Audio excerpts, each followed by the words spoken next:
কওক আজি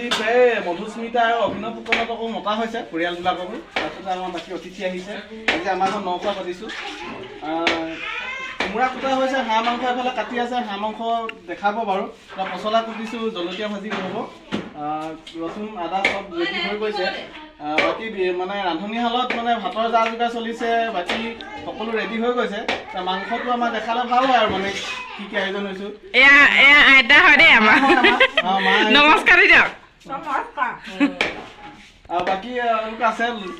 গাইটি এনে চোৱা এয়া কাটি আছে হাঁহ মাংস এজনে হাঁহ কাটি আছে দেই নখোৱা হাঁহ মাংস কাটি আছো কৈ দিয়ক আকৌ আজি আজি ইউটিউবাৰ হিৰণ্য ফুকনৰ নখোৱা দেই এয়া এয়া দেখিছে না হাঁহ কাটি আছে নখোৱা খানা হৈ গ'ল ভাতটো হৈ গ'ল এইপিনে ভাত বনাই আছে দালি হৈ গ'ল দালিখিনি ক'ত থ'লে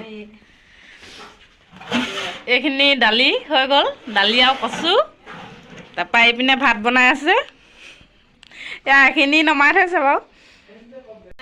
এইখিনি পচলা পিঁয়াজ কোমোৰা পচলা কাটি আছে দেখিছে আমাৰ ফুকন দা ককায়েক হয় এজন ককায়েকে পূৰা একদম পচলা কাটি আছে পিনে আমাৰ চিনুবাই আদা নহৰু গুচাই আছে এয়া আলু কাটি আছে এয়া লুকাই আছে দেখিছে নাই ভিডিঅ' বনাইছে যে সেইটো কাৰণে লুকাই আছে এইকেইজনী লুকাই এয়া ফুকন দা পূৰা বিজি মেন একেবাৰে ফুকন দা ভাগিন হয় দেই পূৰা উমলি আছে হাই কৈ দিয়া তোমাৰ নামটো কৈ দিয়া তুমি কবিতা গাব জানা নি কবিতা এটা গাই দিয়া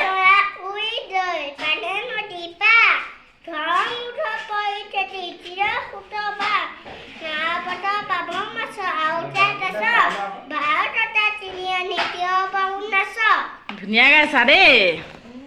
শ্বৰ্ট ভিডিঅ' এটা বনা মই তেতিয়া হেৰি হ'ব 500 টকা ফাইন হৈ যাব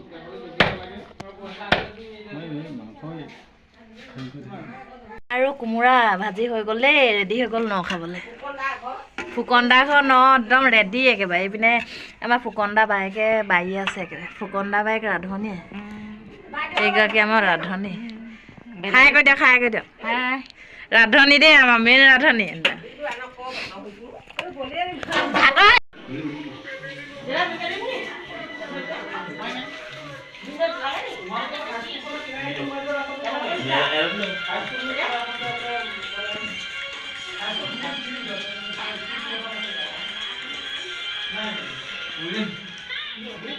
ভিন্দু